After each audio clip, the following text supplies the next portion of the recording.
In my slides, I will be showing that this relaxation techniques has more impact than sleep.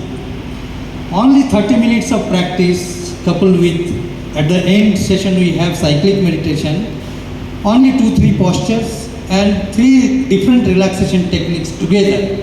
We will practice here and to learn that in yoga, most important part, again and again I am saying, most important part is how to relax yourself. You have to know that art.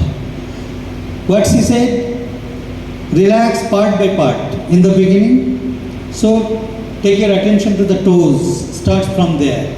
Usually in our day-to-day life, we don't have time to look within.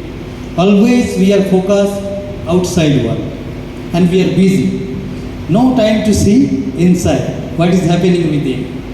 Mostly, if we have little time, just go in front of the mirror and look at yourself. That much time you have, but you don't have time what is happening within. So that's what you have to take yoga break in our day-to-day life, and this break is nothing but how to relax yourself. That you have to keep in mind. The method of relaxation you have to adopt, you have to learn and practice every day. Within one single day, you cannot achieve that level of relaxation. It takes time.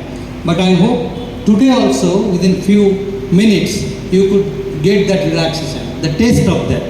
So when you learn more, practice more, so time will come, just sit on a chair and you tell yourself, relax. The body will be relaxed like a mantra.